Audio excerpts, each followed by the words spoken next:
Assalamualaikum warahmatullahi wabarakatuh.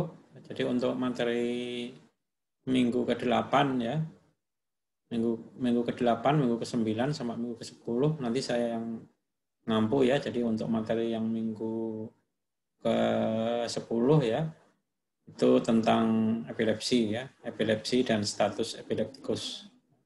Ini materinya cukup banyak ya. Kita mulai aja ya untuk patofisiologinya. Jadi epilepsi itu adalah gangguan pada neuron ya, pada neuron atau pada otak ya. Jadi gangguan neuron itu ada kaitannya dengan keberadaan neurotransmitter ya. Neurotransmitter itu senyawa kimia yang berperan dalam metabolisme tubuh kita ya. Contohnya misalnya gabapentin, GABA ya, contohnya dopamin ya, itu termasuk neurotransmitter ya.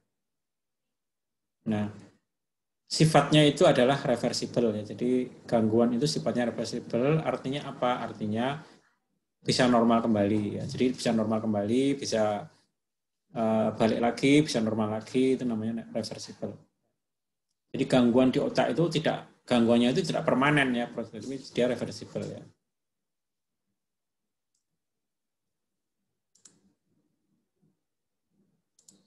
Kemudian untuk etiologinya ya, atau proses terjadinya penyakit, yaitu sebagian besar karena keturunan ya, atau idiopatik ya, sekitar 77% ya, itu karena keturunan atau idiopatik.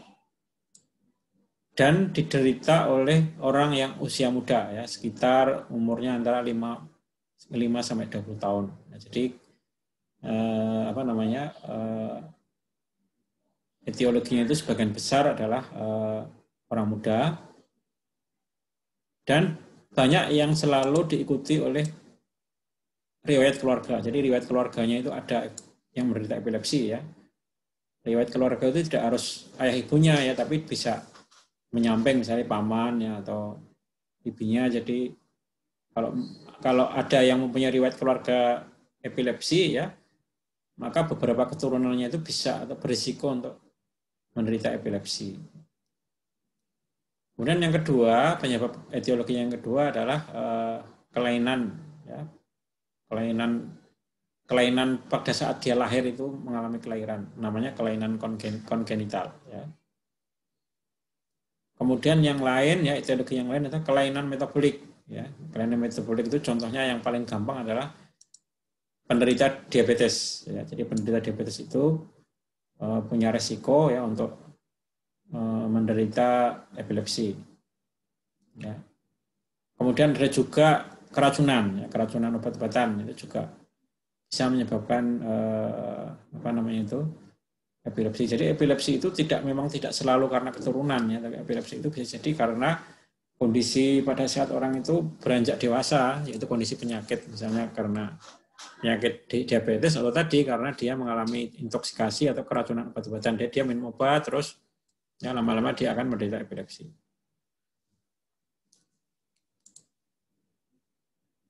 Kemudian etiologi yang lain yang sangat terkenal itu adalah trauma ya, trauma kepala ya, atau brain injury ya.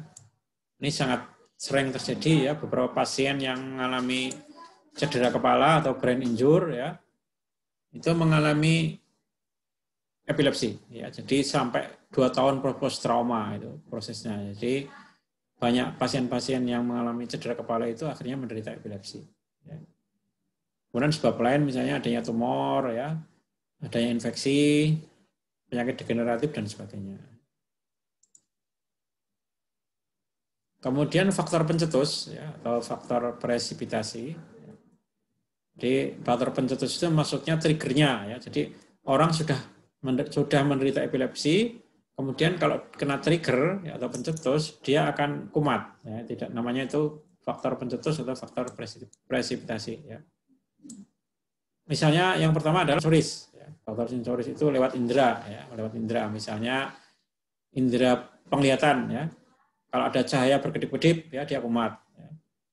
Kemudian lewat indera pendengaran ya, misalnya kalau ada bunyi ya, ada suara yang mengejutkan, mengagetkan ya, misalnya ada dentuman, petasan dan sebagainya, dia akan kumat ya. Jadi itu lewat indera ya, faktor sensoris.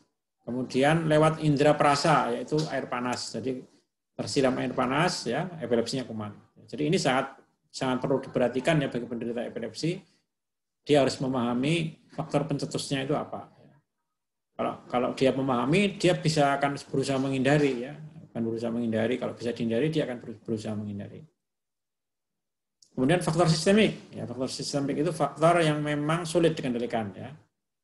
Misalnya orangnya menderita demam, ya. Jadi kalau kita mengenal istilah kejang demam, ya, kejang demam sederhana, misalnya pada bayi, ya, itu bayi yang demam itu bisa mengalami kejang atau epilepsi.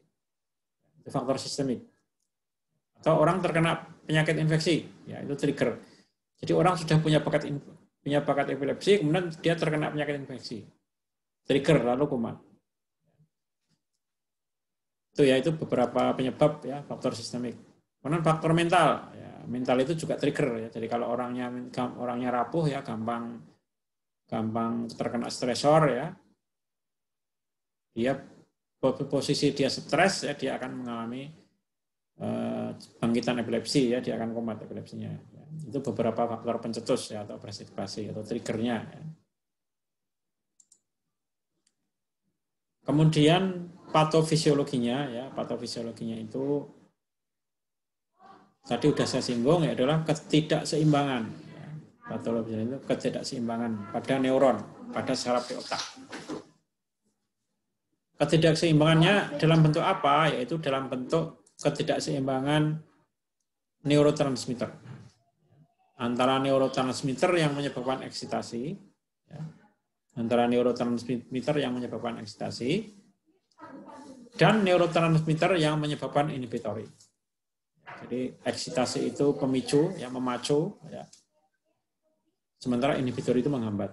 Jadi di dalam otak kita itu ada neurotransmitter, ya, ada senyawa kimia yang mempunyai tugas, ya, menghambat, dan ada senyawa kimia yang mempunyai tugas memicu, ya, atau eksitasi. Antara eksitasi dan inhibitori itu harus seimbang. Ya, kalau itu seimbang, maka orangnya bisa melakukan gerakan motorik dengan sempurna. Dia jalan, ya, duduk, berdiri, lari, dia bisa sempurna. Tapi kalau tidak seimbang, ya, ada yang salah satu yang dominan, ya. Misalnya yang dominan adalah eksitasi atau yang dominan adalah inhibitori, maka terjadilah dia itu kejang, nggak bisa ngontrol gerakannya. Nah, contohnya apa? Misalnya ini, ya, kalau eksitasi itu contohnya glutamat, aspartat, ya, acetylcholine, ya. Kalau inhibitori itu contohnya GABA, ya, glisin dan sebagainya. Jadi ini posisinya ini memang harus seimbang. Kalau ini nggak seimbang, ya, kalau faktor eksitasi dan faktor inhibitor itu nggak seimbang, maka terjadi kelainan muatan listrik. Jadi listriknya itu jadi tidak seperti yang terjadi pada orang normal. Pelepasan muatan listriknya itu tidak normal. Bila kalau listriknya itu nggak normal, ya, muatan listriknya nggak normal, otomatis orang itu nggak bisa ngontrol gerakannya. Ya, jadilah dia kejang.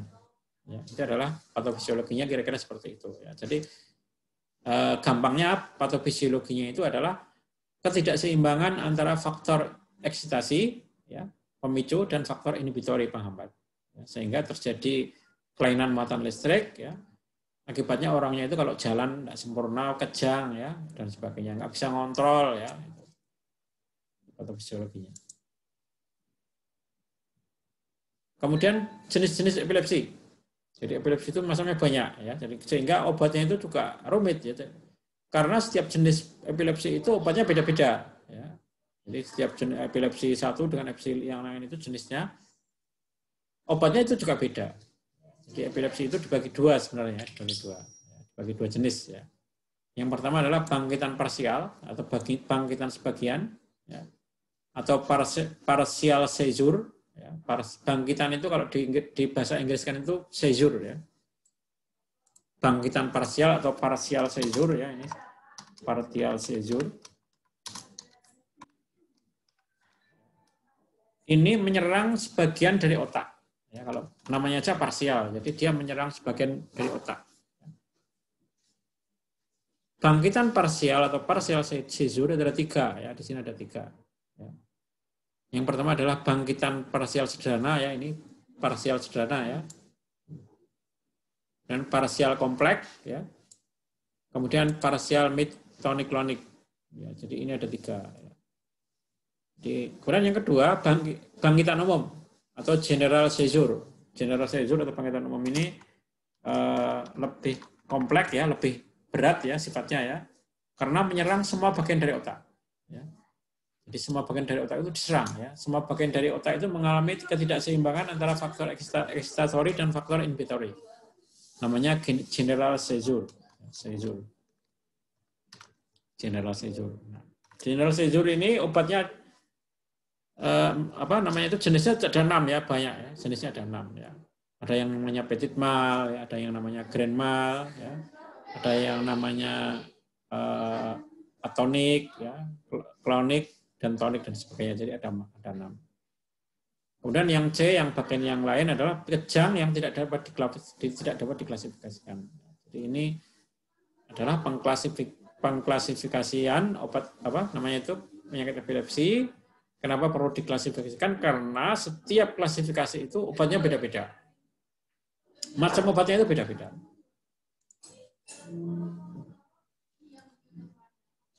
Kemudian ini gejala klinisnya ya, gejala klinisnya ya, saya kira nggak perlu saya bahas ya, gejala klinisnya. Ini juga gejala klinis ya. Jadi di sini mungkin yang perlu saya beri penekanan adalah fase tonik dan fase klonik ya, atau tonik klonik ya. Fase tonik itu beda dengan fase klonik ya.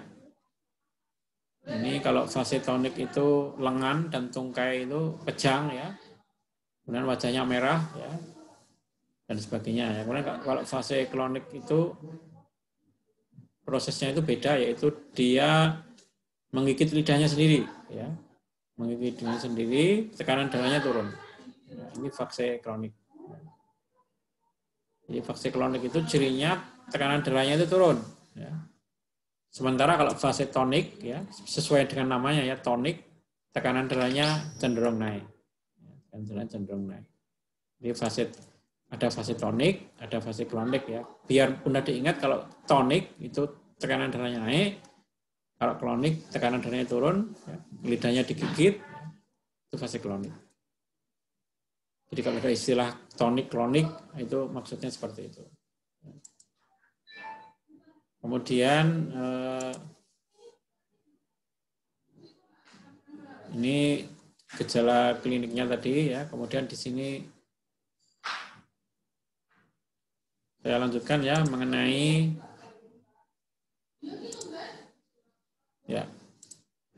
diagnosisnya ya, mengenai diagnosisnya. Jadi kita harus bisa membedakan ya, kejang itu apakah kejang psikogenik, apakah kejang psikonik, apakah kejangnya itu kejang epileptik. Ya, jadi kejang itu ada kejang epileptik, ada kejang psikonik. Yang kita bahas ya adalah kejang epileptik.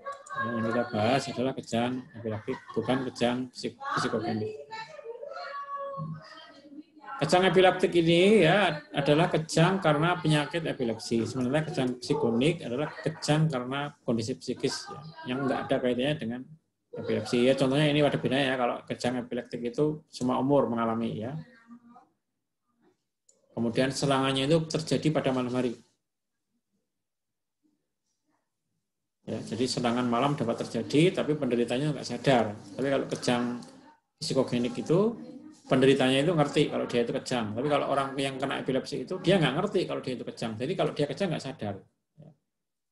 Kemudian kejang epileptik itu ada fase kloniknya, ya. Jadi ada gigitan lidah. Ya, fase tonik klonik ada gigitan lidahnya. Sementara kalau yang kejang psikogenik itu tidak ada gigitan lidah. Jadi ini harus kita bedakan ya, apakah benar-benar ini orang menderita epilepsi atau kejang epileptik, atau dia tidak menderita kejang epilepsi. Jadi kejang itu tidak selalu epilepsi gitu ya. Jadi dengan melihat ciri-ciri itu kita sebagai tenaga kesehatan harus bisa membedakan apakah kejang itu kejang karena epilepsi atau bukan. Kemudian kejang epilepsi contohnya lain adalah ngompol dia. Bahasanya ngompol ya. Kalau yang kejang bukan epilepsi atau psikogenik itu tidak ngompol. Ya, ini ciri-cirinya seperti ini. Kemudian yang paling penting itu ini ya. Kejang epileptik itu hasil tes EEG-nya ya, encephalograph atau EEG itu tidak normal. Jadi ada perbedaan antara orang normal dan orang yang mengalami kejang epileptik. Ada perbedaan bacaan EEG-nya ya, elektroencephalograph atau EEG. Nah, kejang epileptik itu bisa sembuh dengan pemberian obat anti epilepsi. Ya, jadi kejang epileptik itu bisa disembuhkan dengan pemberian obat-obat epilepsi. Ya, jadi itu anamnesa ya. Anamnesa itu adalah yang dokter lakukan ya. Dokter akan bisa membedakan apakah pasiennya itu kejang karena epilepsi atau kejang epileptik atau kejang karena psikogenik atau kejang psikogenik, dan ini obatnya beda, penanganannya berbeda. Nah, kalau dia memang terjadinya karena kejang epileptik, maka tinggal menggolongkan aja termasuk jenis parsial ya, apa termasuk jenis general ya. Termasuk jenis apa? Kejangnya parsial ya, atau termasuk jenis kejang yang general. Nah, ini ya. Apakah termasuk bangkitan parsial ya? Kejangnya itu. Apakah termasuk bangkitan umum? Ya, bangkitan umum atau general seizure atau bangkitan parsial atau parsial seizure.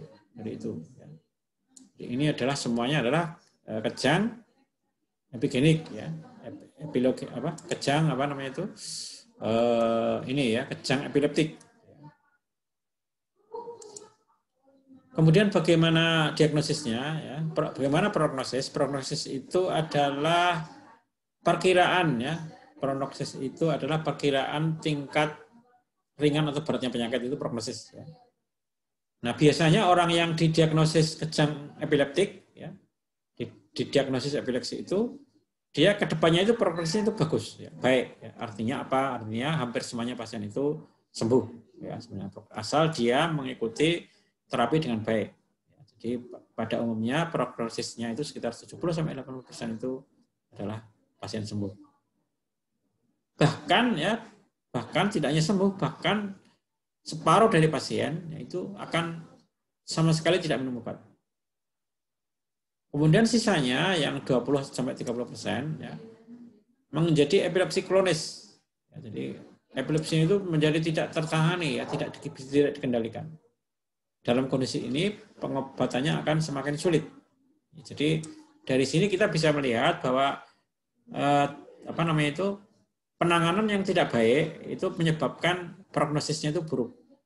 Penanganan epilepsi yang tidak baik karena kepatuhan minum obat ya, atau melanggar pantangan-pantangannya, maka menyebabkan prognosisnya itu jelek. Bahkan yang paling parah di sini ya dikatakan 5% dari pasien ya akan tergantung pada orang lain selamanya dalam kehidupan sehari-hari. Artinya dia mungkin nggak bisa jalan lah dan sebagainya ya. Mungkin kalau jalan dia terus kumat dan sebagainya. Itu kemudian patogenesisnya ya akan saya jelaskan lagi. Patogenesisnya tadi sudah saya jelaskan ya, ketidakseimbangan ya antara faktor inhibisi dan faktor eksitasori. Ini saya ulang lagi ya biar paham ya. Jadi ada neurotransmitter yang bertanggung jawab terhadap eksitasori, ada neurotransmitter yang bertanggung jawab terhadap inhibitori ya. Tadi di sini sudah saya biar nyambung ya ini ya tadi. Ini saya kopas saja ya. Ada neurotransmitter ya yang bertanggung jawab terhadap eksitasori ya, ada yang neurotransmitter yang bertanggung jawab terhadap inhibitori ya. Nah, ini kita lihat ya, siapa yang bertanggung jawab terhadap eksitasori atau eksitasori adalah glutamat, aspartat, asetilholin. Siapa yang bertanggung jawab terhadap kondisi inhibitori, contohnya adalah GABA dan glisin. Ya, ini kita lihat di sini ya. Ya. Oke ya, jadi ada pengaruh inhibitori, ya, ada pengaruh eksitasori. Di sini dijelaskan lebih jauh lagi, ya. Di sini dijelaskan lebih jauh lagi, ya. Ketidakseimbangan itu terjadi karena apa? Ketidakseimbangan itu terjadi karena kurangnya transmisi inhibitori. Contohnya ini ya, setelah menghentikan obat-obat antagonis GABA ya, atau selama penghentian dan pemberian obat GABA. Atau bisa jadi karena meningkatnya aksi eksitasi ya, atau meningkatnya aksi glutamat atau aspartat. Ya, jadi ini ya, ini tadi ditulis lagi ya, meningkatnya eksitasi ya, atau ekstasi ya, glutamat ya, aspartat dan asetilkolin. Kemudian bagaimana pasien epilepsi itu didiagnosis ya. Jadi diagnosisnya itu yang melakukan adalah klinisi atau dokter, dan itu bukan perkara yang mudah atau gampang karena kaitannya dengan saraf ya. Jadi untuk melakukan diagnosis itu perlu biaya yang mahal ya. Tidak sekedar anamnesa, tanya jawab ya, tapi harus didiagnosis ya. Diagnosis itu penting ya untuk menentukan jenis atau macam dari epilepsinya ya. Pertama adalah dengan melakukan elektroencephalograph ya, elektroencephalograph atau EEG. Ini pakai alat yang canggih ya, elektroencephalograph ya. Encephalograph atau EEG ya, elektroencephalograph. Kemudian bisa juga memakai CT scan ya. CT scan itu lebih canggih dan lebih mahal ya, CT scan. Nah, CT scan ini akan memetakan ya bagaimana atau di mana kerusakan itu terjadi. Dia akan memetakan. Ya, jadi diagnosisnya itu menggunakan alat ya. Yang paling di sini ada 3 level ya. Yang paling rendah itu EEG ya. Yang paling sederhana, kemudian CT scan ya, kemudian yang paling canggih namanya MRI ya. MRI itu lebih canggih lagi, lebih detail ya. Diagnosis itu intinya adalah meyakinkan dokter ya mengenai tingkat keparahan dari epilepsinya, apakah masih parsial, apakah yang sudah general. Dari sana dokter akan menentukan jenis dari epilepsinya berdasarkan anamnesa. Oke, kemudian itu mengenai patofisiologinya ya. Saya kira sudah cukup ya paham mengenai patofisiologi.